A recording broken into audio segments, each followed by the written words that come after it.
শুভ সকাল বন্ধুরা, আশা করছি তোমরা সবাই ভালো আছো। আমিও খুব ভালো আছি। তো চলো এইভাবে দিনটাকে স্টার্ট করি। তো সকাল সকাল বিছানা টিছানা গোছানো হয়ে গেছে কমপ্লিট। আর আদা চা করেছি, আজকের ভীষণভাবে ঠান্ডা লেগেছিল, তো আদা চা করলাম।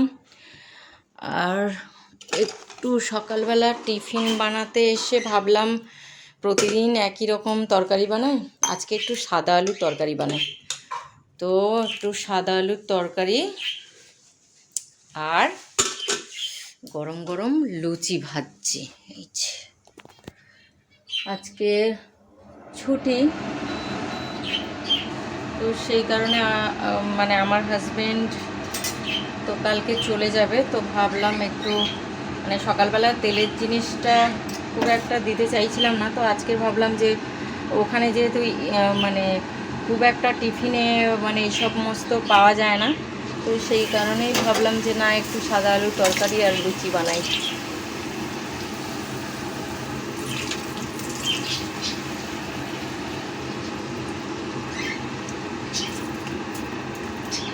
আর যা বৃষ্টি হচ্ছে, প্রচণ্ড রকমের জল জমে গেছে রাস্তার মধ্যেখানে, ইভেন যেখানে থাকে সেখানে খুব একটা এই সমস্ত পাওয়া যায় না। পাওয়া যায় সেই ছাতুর লুচি বলে পুরি, সেইগুলো, তো ও ওটা পছন্দ করে না।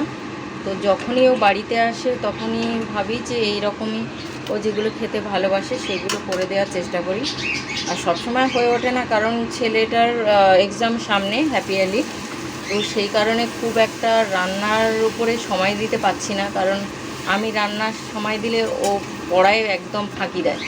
তো সেই কারণে মোটামুটি একটা দুটো তরকারি আর ভাত এটাই করে নিই, তাড়াহুড়ো করে নিয়েই ওকে পড়তে বসাই। যতক্ষণ ও ম্যামের কাছে পড়ে ততক্ষণ এই তাড়াহুড়ো করে কাজগুলো কমপ্লিট করে নিই, তারপরে আমি বসে যাই ওকে নিয়ে একটু খাইয়ে।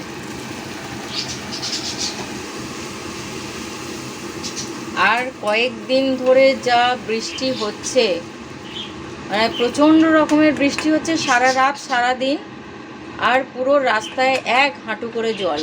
না পাচ্ছি বাজারে যেতে, আর না পাচ্ছি কোনো কিছু করতে। তো প্রায় 2-3 দিন বাজারের দিকে যাওয়া হয়নি, মার্কেটে। তো সবজি বাজার, মাছ বাজার কিছুই হচ্ছে না। তো আজকে ভাবলাম আজকে একটু, আমার হাজব্যান্ড সকাল সকাল ওঠার পরে আমি বললাম যে তুমি যাও, কারণ আমি যেতে পারছি না। ও গাড়ি নিয়ে যাবে, মোটামুটি সুবিধা আছে। একটু কাজটা সেরে আর বললাম যে একটু মাংস নিয়ে এসো, যদি পারি আজকে বিরিয়ানি বানাবো। তো দেখা যাক, ও আগে রাস্তার অবস্থা দেখুক, তারপরে জিনিসপত্র আনার প্রশ্ন। প্রচণ্ড হারে জল জমেছে, আমি জানি না কতদূর কী করতে পারছি। ও মার্কেটে গেছে, আমাকে ফোনও করেনি, তার মানে রাস্তায় প্রচণ্ড রকমের অসুবিধা হচ্ছে। দেখা যাক।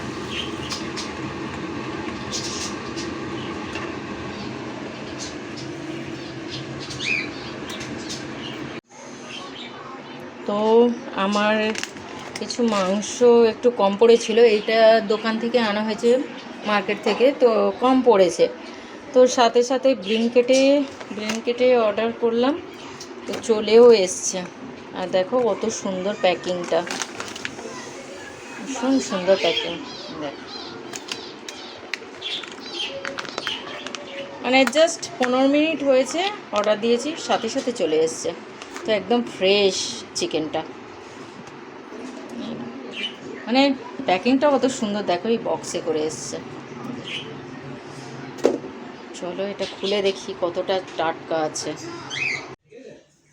তো বিরিয়ানির প্রস্তুতি চলছে, সমস্ত কিছু রেডি করে নিয়েছি। কেওড়া জল, গোলাপ জল, ঘি, এটা হচ্ছে আতর, টক দই, আর হচ্ছে চাল ভিজিয়ে দিয়েছি বিরিয়ানির জন্য। আর এটা হচ্ছে ব্লিঙ্কিটে অর্ডার দিয়েছিল, দেখো কত ফ্রেশ, মানে কতটা ফ্রেশ চিকেনটা। তো চলো রেডি করে নিই। এটা হচ্ছে আলু আর ডিম সেদ্ধ বসিয়ে দিয়েছি, আর এটাতে জল চাপিয়েছি, এটাতে গোটা এলাচ ফেলাচ এগুলো দিয়ে তেজপাতা দিয়ে চালটা বসিয়ে দেবো। ব্যাস, এটা ম্যারিনেট করে নিই।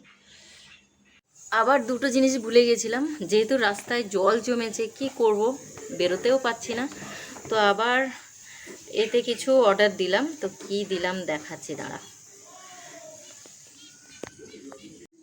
এতে দিয়েছিলাম বিরিয়ানির চাল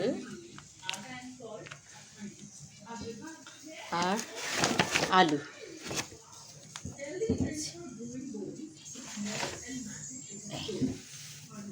তো আলু দিয়ে দিলাম। কত চটজলদি চলে এলো, জাস্ট 10 মিনিট। জলটা চাপিয়ে দিয়েছি ভাতের, এটাতে একটু গরম হোক, ফুটলে চালটা দিয়ে দেবো। তার আগে তেজপাতা, দারচিনি, এলাচ, লবঙ্গ এগুলো দিয়ে দেবো, আর সামান্য একটু নুন দিয়ে দেবো। চলো, যে চাল ভিজিয়ে রেখে দিয়েছি, প্রায় 1 ঘন্টা হয়ে গেছে, আর দেখো চালগুলো কত বড় বড় হয়ে গেছে।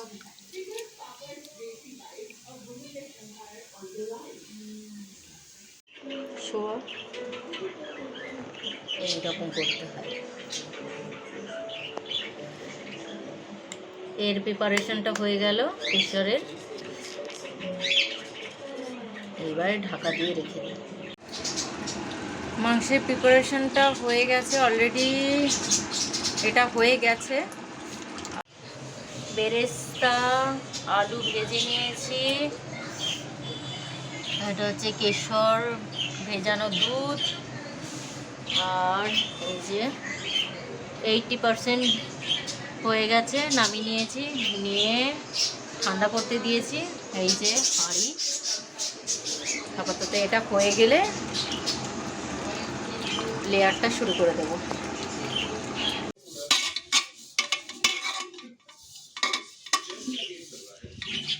এবারে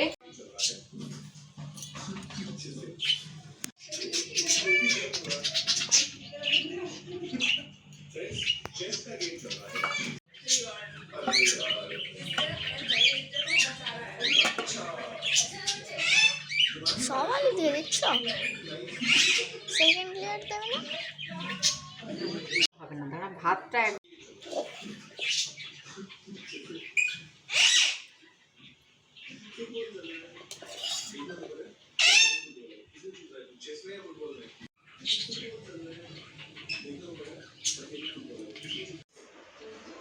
আমার কমপ্লিট, লেয়ার দিয়ে বসিয়ে দিয়েছি 1/2 ঘন্টার মতো। এবার আমি স্নান টান কমপ্লিট করব।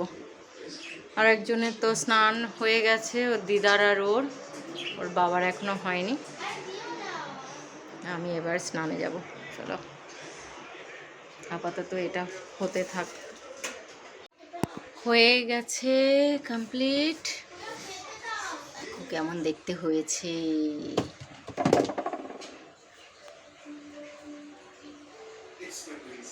চলো,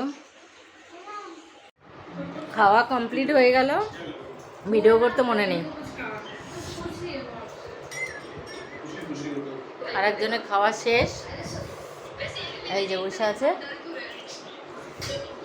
আর একজন শেষ। তুই ডিমটা রেখে দিয়েছ?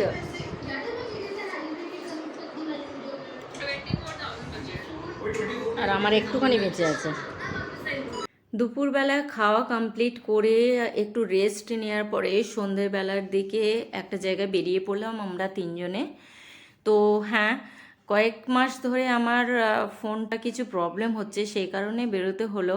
তো হয় না, ওই লাল স্পট পড়ে গেছিলো আমি যেটা ইউজ করছি আর কি, তো সেই ফোনটাতে। তো আমার হাজব্যান্ড বলল যে চলো তুমি দেখে আসবে, এখন না নাও পরে নিয়ে নেবে, কিন্তু দেখে আসি চলো। তো সেই কারণে 3 জনে বেরিয়ে পড়লাম। তো চলে আসলাম ডায়মন্ড প্লাজাতে।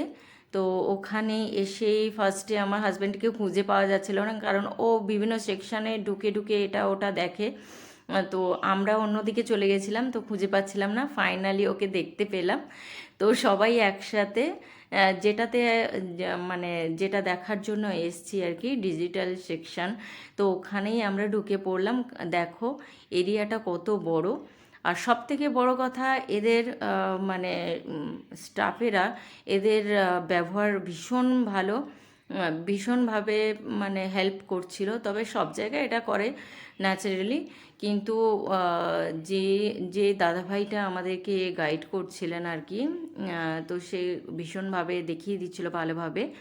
তো সত্যি কথা বলতে কি আমার ফোন সম্পর্কে এই যে ফাংশান, সেটা খুব একটা আমি পারি না, মানে খুব একটা আমার আইডিয়া নেই।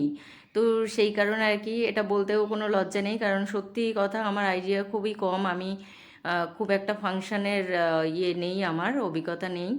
তো ফাইনালি একটা অনেক রকম অনেক কোম্পানির দেখলাম ফোন, তো কম্পেয়ার করে আমার এটাই ভালো লাগলো ওপোটার, যে যে ফাংশনগুলো আমি চাইছিলাম, যেগুলো চাইছিলাম, তো সেইগুলো এর মধ্যেই আছে। বিশেষ করে ওয়াটারপ্রুফ, আর খুব রিজনেবল, মানে ফাংশন অনুযায়ী খুব রিজনেবল পেয়ে গেছি। তো সেই কারণে এটা আমি ফাইনাল করলাম। তো হয় না নতুন মোবাইল কিনলে যেটা আর কি মনের মধ্যে একটা আনন্দ হয়, তো আমারও সেটা হচ্ছিল, বিশেষ করে এটা ওপেন করার ক্ষেত্রে। তো দাদাভাই বললেন যে ম্যাম আপনি ওপেন করুন। তো আমি এটা জাস্ট খোলা মাত্রই আমার একটা জিনিস খুব ভালো লেগেছে, এর মানে ফোনটা খুবই ভালো।